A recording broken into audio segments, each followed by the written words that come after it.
Saudara-saudari yang terkasih dalam Kristus, semalam kita nonton bareng film judulnya The Young Messiah, produksi dari BBC UK tahun 2016. Konsep dari cerita itu banyak bersumber dari Injil Santo Thomas.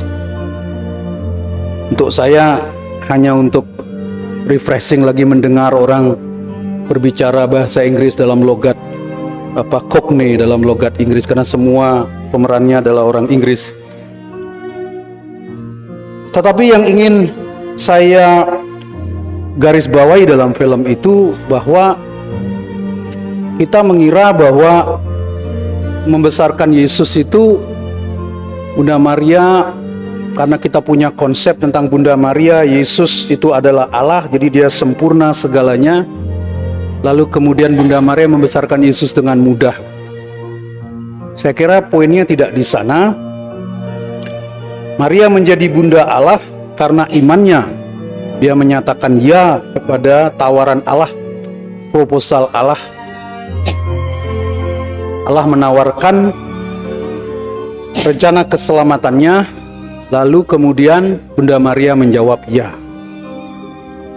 Sama seperti tanggal 30 kemarin saya menceritakan keinginan, impian untuk bisa punya tempat ziarah. Lalu teman-teman mengatakan, oke, kita dukung Romo. Kita harus wujudkan apa yang menjadi mimpi besar ini. Allah menawarkan kepada Bunda Maria, seperti khotbah dari Frater Niko kemarin, ada 3 hal, yaitu akal budi, hati nurani, dan kehendak bebas. Jadi Allah tetap memberikan kepada kita kesempatan untuk memilih ya atau tidak. Itu yang pertama. Yang kedua, soal pilihan. Betul bahwa Allah mencintai semua orang. Allah menciptakan matahari, hujan bukan saja bagi orang yang rajin ke gereja, tetapi juga bagi orang-orang yang tidak pernah ke gereja. Para bajingan, para penjahat, para pelacur, orang-orang yang ngaku Katolik tapi tidak pernah muncul, tidak pernah menginjak gereja, tapi kalau mati dia harus nomor 1 kita layani, dan lain sebagainya. Allah mencintai semua orang. Kita setuju, kita sepakat semua itu. Gereja harus terbuka kepada semua orang. Kita setuju, tidak ada keberatan di sana. Tapi saudara, kalau kita baca Injil hari ini, Allah memilih. Ada orang-orang yang dipilih oleh Allah. Allah mempunyai preferensi, Allah mempunyai pilihan. Putranya itu lahir di tempat, kita membayangkan itu tempat itu ada ruang, lalu kemudian ada palungan dari kayu yang diserut dengan rapi, dibikin di palasari dengan pelitur yang bagus. Nah, ini semua serba darurat. Tempat di mana Yesus lahir itu tempat darurat, bukan tempat yang dengan tempat khusus, ada balon-balon dan lain sebagainya yang kita hias. Nah, dan kemudian orang yang dipilih oleh Allah untuk menjadi pewarta pertama itu adalah para gembala. Kenapa Allah tidak pilih yang lain-lain? Allah pilih gembala, orang-orang yang tidak masuk dalam kategori manusia yang normal. Karena para gembala itu dia berpindah-pindah tempat. Hidupnya itu berdasarkan upah karena menjaga domba orang lain. Mereka tidak mengenal pendidikan. Sampai hari ini masih seperti itu, saudara-saudara. Karena gembala itu dia berpindah tempat. Di mana ada rumput dia berpindah. Pindah ribuan domba yang dia bawa. Dia berpindah. Tapi justru orang-orang seperti ini yang dipilih oleh Allah untuk menjadi pewarta pertama dari peristiwa Natal, peristiwa inkarnasi. Allah memilih. Jadi kalau kita katakan Allah itu mencintai semua, Allah mencintai semua orang. Allah mencintai orang tua kita yang tidak pernah jadi Katolik, mencintai kita yang sudah dibaptis. Allah mencintai semua orang, tapi Allah memilih. Allah punya pilihan dia. Dia memilih orang-orang seperti para gembala ini yang tidak masuk dalam kategori. Kali lagi kalau saya cerita tentang Inggris, Bapak Ibu minta maaf. Jangan bilang Inggris saja omongnya. Kan karena saya 9 tahun tinggal di Inggris, saya tidak mungkin bohong begitu. Kalau saya cerita tentang Inggris, di Inggris itu Bapak Ibu, sampai hari ini ada kelompok orang yang disebut dengan gypsy. Kalau kita bilang gypsy, mereka tersinggung, tidak boleh pakai istilah gypsy, kita bilang travelers. Mereka tidak pernah tinggal di satu tempat. Dan musim mereka pindah lagi. Dan banyak dari mereka tuh orang Katolik dari Irlandia. Jadi ketika mereka minta baptis, jangan salah, mereka tidak pernah sekolah Bapak Ibu. Paling jauh mereka sekolah itu paling sampai kelas 3 SD. Sudah itu tidak sekolah, lalu kawin, umur 12-13 sudah hamil. Anaknya banyak. Tapi jangan salah, uangnya juga banyak, karena mereka tidak pernah bayar pajak. Tukang kebun, tukang potong pohon, apa mereka kerjakan. Sangat terampil orang-orang seperti ini. Lalu mereka tidak pernah mau dibayar dengan transfer atau bayar pakai bank, enggak. Mereka kita bayar cash, enggak kena pajak mereka. Sampai hari ini masih ada itu kelompok itu banyak. Jadi gereja beberapa tempat itu kita taruh batu-batu gede. Jadi di halaman gereja kami itu kita taruh batu besar-besar. Karena apa? Kalau ada orang gypsy datang parkir mobil di sana, kita enggak tahu kapan mereka akan pergi dari situ. Dan itu nanti sampah ada di sana. Aduh, itu disebut dengan karavan, itu rumah dengan karavan.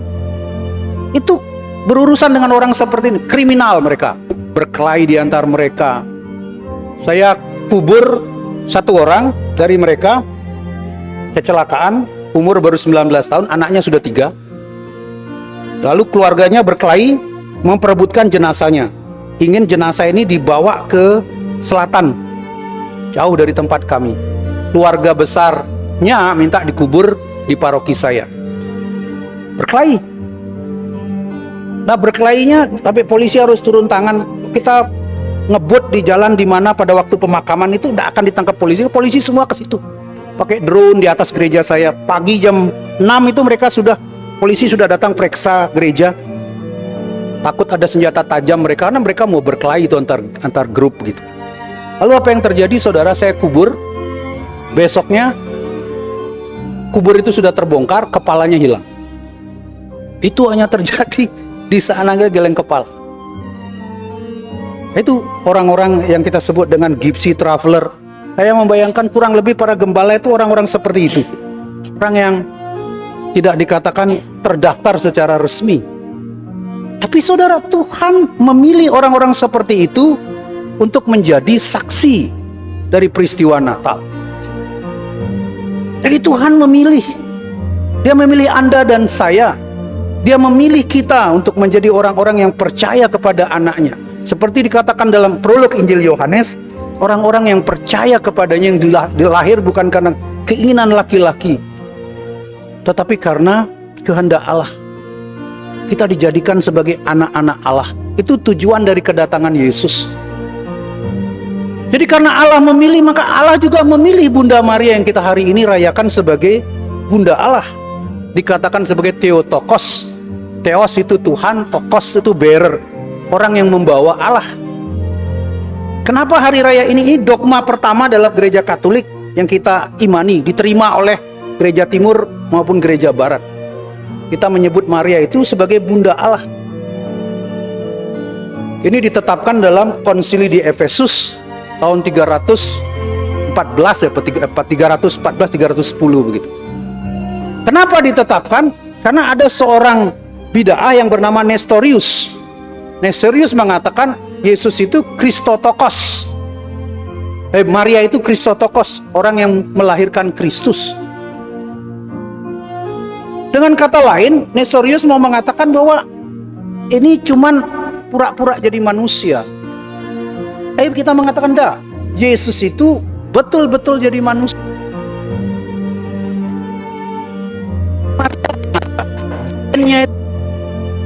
Genetiknya Maria.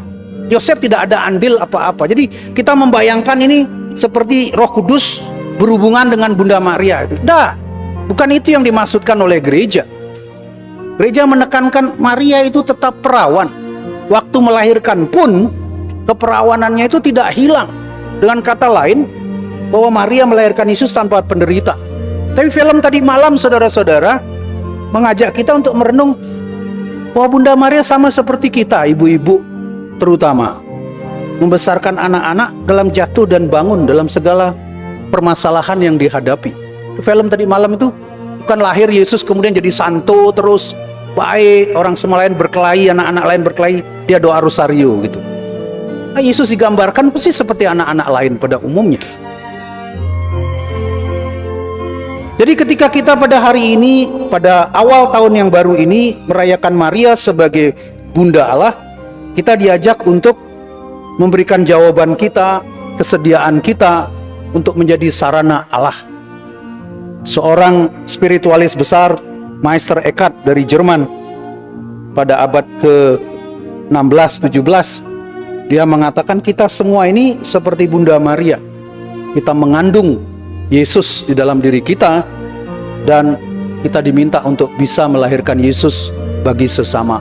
Dan melahirkan itu tentu saja bisa tanya kepada ibu-ibu, pasti tidak enak, pasti tidak menyenangkan, pasti menyakitkan. Walaupun pakai operasi sesar tetap sakit juga. Itu tanya aja noni, tetap juga menakutkan begitu. Ketika kita mau melahirkan Yesus bagi sesama, kita siap bahwa kita juga ditolak, kita akan mengalami kesulitan. Tapi itulah risiko. Kita diminta pada awal tahun ini bersama Bunda Maria, kita menyatakan kesediaan kita untuk menjadi sarana keselamatan Tuhan. Tuhan memberkati kita.